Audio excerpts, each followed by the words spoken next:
I've been broke. I know what it's like to not eat. I know what it's like to not have hot water. I know what it's like to not have lights and having to light a bunch of candles so that I could pick out my clothes for school the next day. If I never had that struggle when I was younger, when I finally started to walk in the blessings that God was giving me, I never want to go back.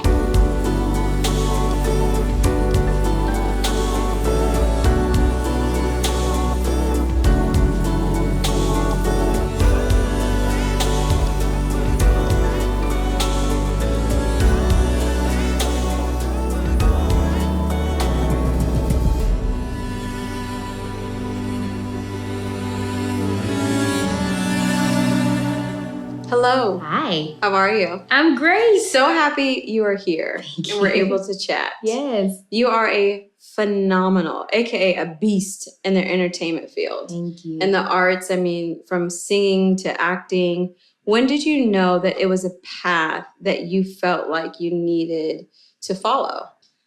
Wow.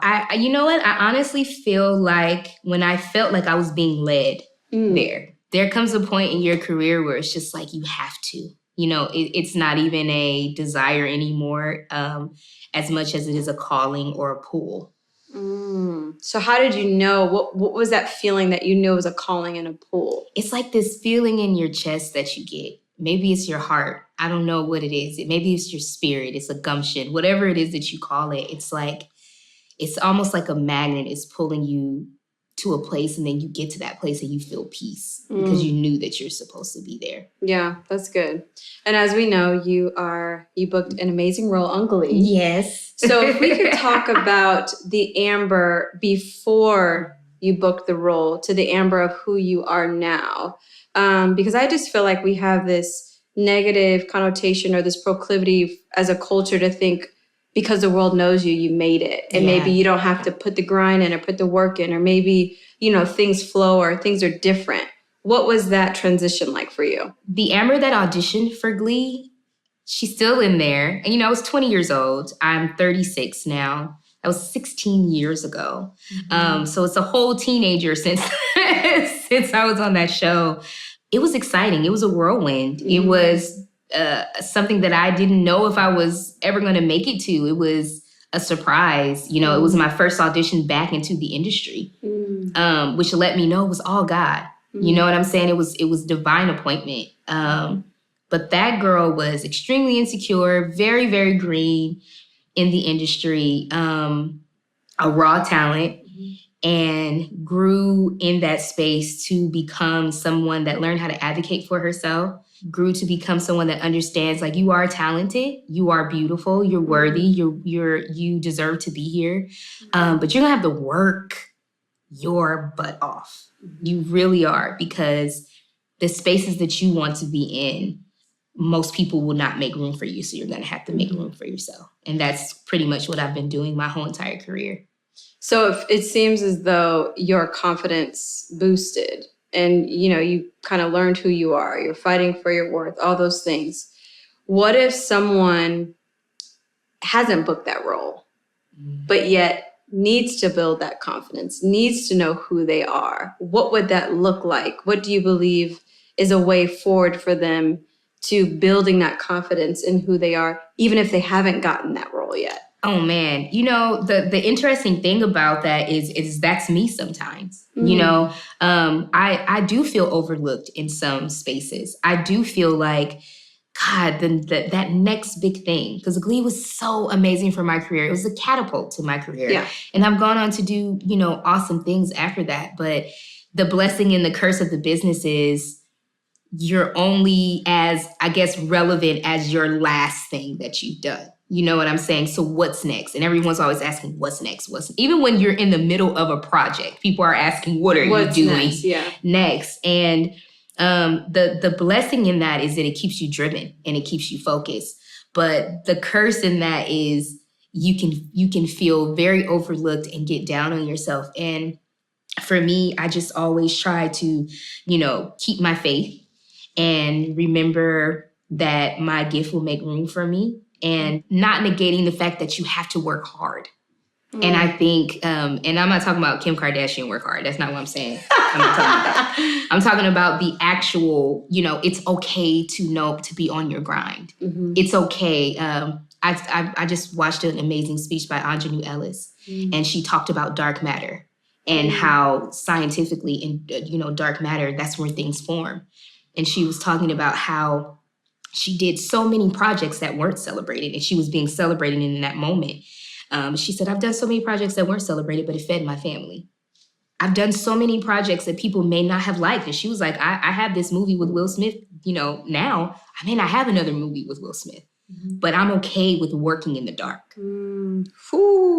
And I cried, girl. I was crying. I was crying during that speech because I do feel like I have been grinding in the dark. And I think it's so important that you just brought that up of just grinding in the dark and working in the dark and being okay that you're maybe not being seen in that season that you're in.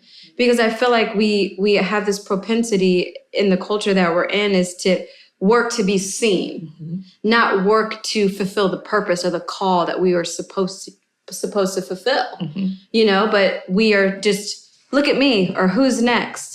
And I just think that that's such an encouraging word for people to hear, that you don't have to be seen to be fulfilling your purpose. Yeah, and you have to change your perspective sometimes. And I've had to do that. Like in the music industry, I'm a new artist. I'm a brand new artist in the music industry. Even though I've been singing and been in this business for almost 20 years, I still have to go to the studio and get the writers and get the producers and turn in my tapes and try to get on playlists and go to the parties and rub the elbows and talk to this person about my music. Like, it's a grind. It's a grind. But my perspective is, I love what it is that I do, and I couldn't see myself doing anything else. And maybe I'm not, singing at the Grammys or the iHeart Awards now, but somebody has literally walked up to me and said, a moment gets me through every morning. I was going through a depression, and I play a moment and it's healing to me. You know what I'm saying? Yeah. That should change your perspective of why you're doing what it is that you're doing. Yeah. What do you think the root cause is of us needing to be seen? Because of what you just said, your song got me through. If 1 million people heard your song, or just 3, the purpose was fulfilled. What do you think that root is? Man, that's a whole conversation right there. But I don't think that the need for outside validation is wrong. I think it can become toxic. No man is an island, and we need each other. We do need our people that are, gonna clap for us. We need that. We're little Tinkerbells. We need our community. Yeah, we do. We need our community. We need sometimes those awards that you may get, the accolades that you may get, let you know that you're on the right path. I won an Olivier for playing Effie White on the West End in the UK. And when that happened to me, it was a time in my career where I was just like ready to give up. And I went to London, went to the UK, did Dreamgirls on the West End, played Effie White, and got all these accolades. And it literally refueled me. And it's not necessarily the awards, it's the look in people's eyes that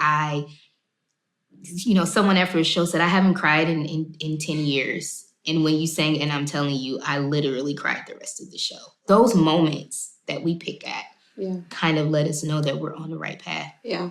Outside validation is fine. It just shouldn't be your bread and butter and your water. Great point. It's like we need that encouragement. But if that is the driving force that you're leaning on to have your identity, then you're going to be disappointed. You're going to be...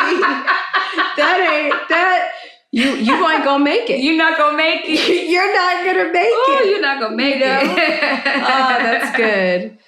In 2019, I know that you went into a pretty deep depression, and in an interview, you shared so authentically and so beautifully that when you were going through it, your mother called it out, and she was like, "You're depressed," and it seemed like you had a visceral reaction that, "No, I'm not. Why would I be?" And your answer was, why would I be? I'm this, I have that, I booked these roles, I'm all these different things. And I think it's really important to highlight that because people in your position might not think that you struggle mentally with whatever it may be, what do you believe the root cause of that season was for you? And how did you get out of it? Oh man, there are so many reasons why I feel like so many people struggle with mental health. One, I know specifically in the Black community, it's not something that is talked about. We are not encouraged to unpack trauma. We're not encouraged to go to therapy. We're not encouraged to talk about issues or problems. And I think that's mainly because we haven't, it seemed more of a privilege. And we didn't, our parents and grandparents didn't have the privilege to sit in their trauma. They had to take care of their kids. They're trying to get out the hood. They're trying to, get it out the mud. Like, they didn't really have that luxury. I love that this generation is taking the time to take care of their mental health and making it really important, because it really is. Yeah. I recently did this thing with a psychologist and a psychiatrist, Dr. Amen and Dr. Faber. Yeah, I know Dr. So I got my brain scanned. Yep. And they read it and kind of told me what was going on with my brain, and the trauma and the things that we deal with when we're growing up and how it affects our brain. I now realize why I was going through depression, and we just ignore it. We ignore the feelings because we're not taught to deal with our feelings. We're not taught to sit in our emotions. And so for me, I had the kind of depression where it wasn't the crying and laying in bed all the time. It was I just don't care about anything. Like what? Like I don't care about how I look. I didn't care about anything. Nothing fulfilled me. No motivation. I had no motivation at all. People don't even know that is depression. Everyone thinks depression is just crying in a corner. I just sang in front of 10,000 people right now, and I'm not feeling it. It didn't bring me joy at all. Or I just had joy in that moment, and I got off stage. I felt empty inside. And there's so many different forms of it. So many different forms of it. So many. How do you feel like you got out of it? I think I still deal with it. I still battle with depression. For me, I got on medication. I saw a therapist. My best friend is actually a mental health professional, and he really encouraged me, to get into therapy. And so I sought out therapy. I talked to a psychiatrist. I fought them. I talked to my doctor. I fought them on getting on medication because there's so much stigma around it. And it's so crazy because I think like 80% of Americans are on antidepressants. Right. Or anti-anxiety medication. Yeah. It's extremely common. If we probably ask everyone that's in this house right now if they've ever been on medication, I guarantee you somebody's going to say yes. Yes. Because it's extremely common. I talk about it openly because I want to take the stigma out of it. Because if you need help, get help. Don't ask people what they feel about you taking medication. Don't ask people what they think about it. Because if you need help and you're talking to a mental health professional and a doctor, my psychiatrist literally said, I know that you're afraid to take medication. I'm afraid if you don't. What other tools have you been given to combat your depression? Honestly, meditation is a big one for me. Music. I have a whole bag of tricks now because I've been in therapy for the past 2.5 years. So now I have a whole bag of things that help me, counter, not get rid of, not ignore, but counter the feelings not push that I under have. the rug. We're not denying it. Yeah. Learning that feelings are not facts, but that doesn't mean that they deserve to be ignored. I have to acknowledge them. Yeah. So it's music. It's music. It's meditation. It's prayer. It's any therapist or psychologist that you talk to always says that having a faith really keeps people going. Whatever it is, your faith base may be. Having a faith in God, listening to worship music, talking, going out with my friends, changing my eating habits, working out. The eating habits. Getting outside. I learned that there are certain foods that just, when I would eat them and they make me feel sluggish and tired, that would make me feel depressed because I just now feel like I don't want to do anything. I did not realize, obviously the whole saying, you are what you eat. But I think for me, when I feel overwhelmed or when I want to binge, I go to sugar. And then the next day, I'm just blah. Yeah. Nobody talk to me. I'm good. I don't want to do any work. I'm irritated. You crashed. thank God for the education and that we are now in a culture where people are talking about it. But I wouldn't have thought that that's what caused that, on top of all the other things. I mean, for me, I went through a deep, deep depression, but it was motherhood. And the first 3 months of having my daughter, she's 15 months now, girl, I mean, I literally have postpartum depression. And it's hard for you guys to talk about that because people want to explain for me, it away or make it seem like you're not supposed. You have a baby. Like, what are you, know? Yeah. Greatest joy of my life, but the heaviest weight. Yep.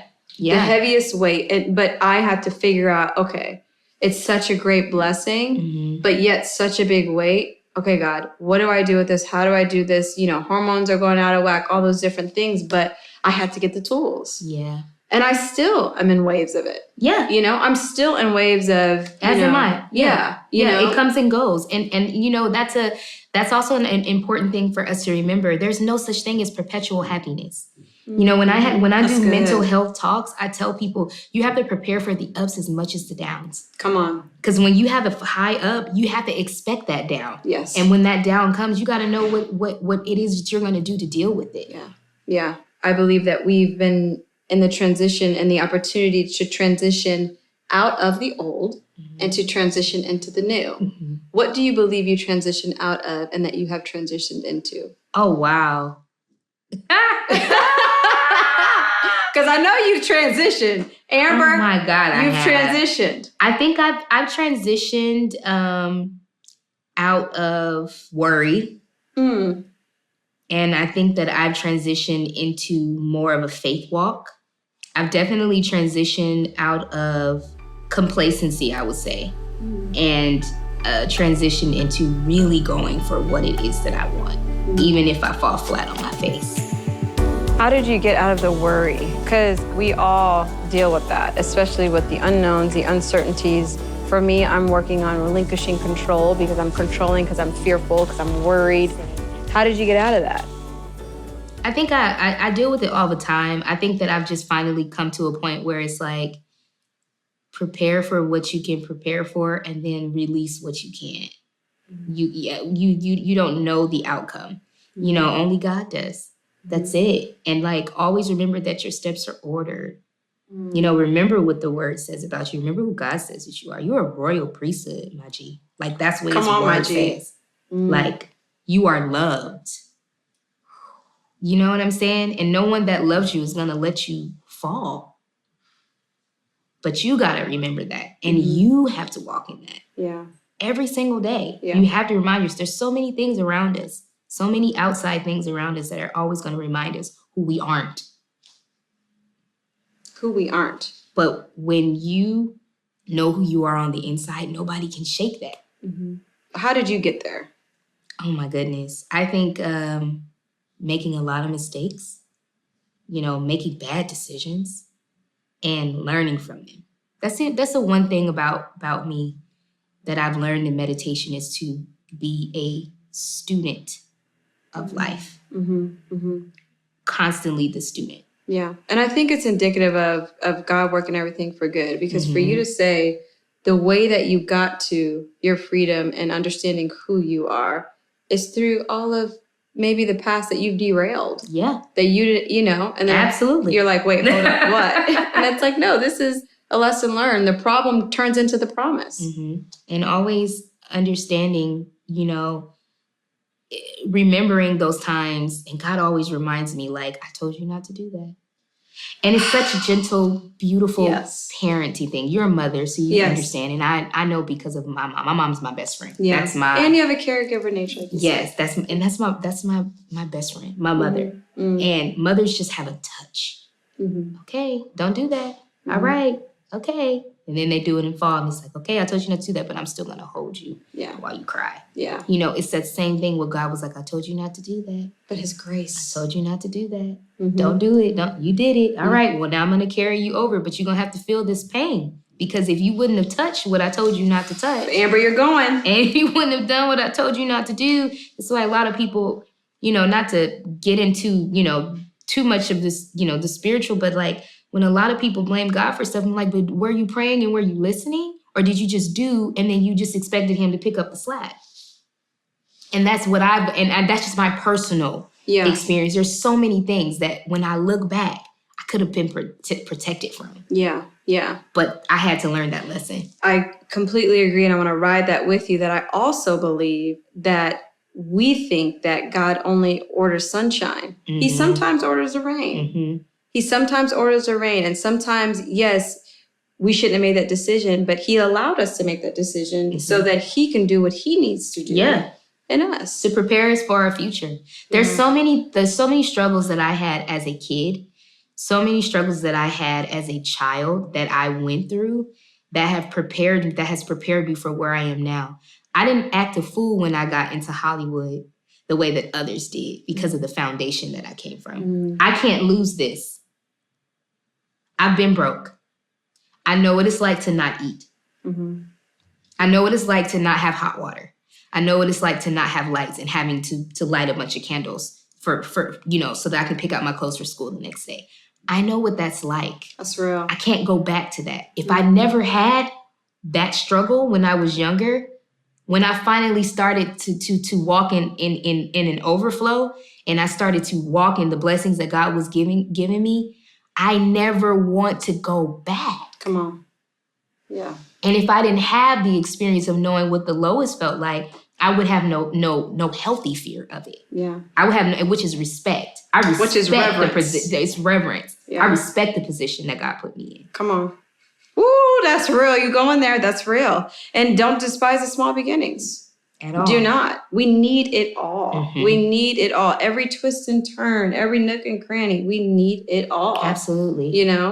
Well, lastly, here at Buttah, we like to discuss, of course, all of the goods, the vitamin C's, the cocoa butter, all of the things, the Buttah baby. And so that's for our external. What do you do to take care of your internal? Oh gosh, drink water. And I know people always laugh when I say that because I get asked that question a lot. But honestly, drinking water nourishes your whole entire body. Being hydrated really does improve your mood. That's one thing my dad always say. If I'm sick, drink water. I'm like, it's not healthy. But it does. Yeah. It improves your mood. I sleep.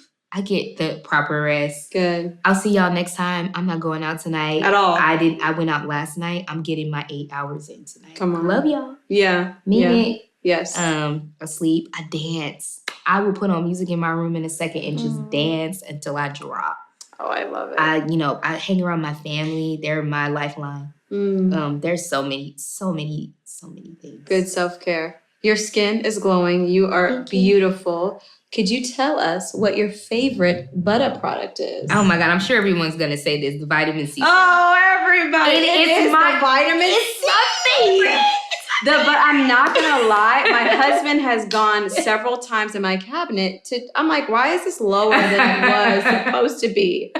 It's so good. It's so good. The Cocoa Shea moisture is really great too. That's my second favorite. But to not front, like the Cocoa Shea has shifted the trajectory of my skin. I think just because I was so dry, the moisture, and then the vitamin C, it's like, oh, I have this glow. Yeah, the vitamin C, literally the first time, because I remember Dorian DM'd me. He was like, hey, I think you live by me. I'm going to drop off some Buttah. And I was like, okay. He literally drove to my house and dropped off a box. And it was sitting in my room for a minute because I have a lot of beauty products. Sure. I'm so bad with the beauty products. Yes. And I was traveling and all of it was together. And I was like, oh, I'm just going to take all of it, with me. I love everything. The face wash, the moisturizer, the vitamin. When I finally used that vitamin C, I was like, why is my skin glowing so That's a changer. It's a changer. My makeup artist noticed it. Really? And that's how you know. She was like, Emma, what are you using on your face? Do you use it morning and night or just morning? I use it in the morning. Okay. Yeah. I wash and it's Buttah is like my morning routine. Got it. Mainly. Okay. That's my good. morning routine. And then I use the actual shea butter like at night because it's heavier. Yes. Girl, I lather that thing morning and night. Morning and night. Yeah. Okay. What's next? Oh man. Music for sure. I've been in the studio a lot and it's so cathartic for me, and I'm definitely gonna be giving some what they call it, sad girl R&B. Ooh. Now, okay, where did the sad girl R&B come from? I just love it. I love it. Is it situational? Is your writing situational? It is. And also, I just love to tell the stories of my girlfriends. We sit and we have, because they don't know that I'm doing this, but we do. We sit and have conversations, and like, they'll tell me scenarios and, you know, things that are happening. Yeah, it was guy, it was trash. Like, you know, and I go in the studio and I write about it. Oh, I love it. Yeah. Oh, that's good. Well, good luck to you. Thank you. Blessings to you. You are such a beautiful, phenomenal woman inside and out. And I just wish all the best. So thank you for sitting down with me. Same to you. This was an amazing interview. Really good at what you do. Oh, thank you so much. That means a lot coming from you. Well done, sis. Mm-hmm.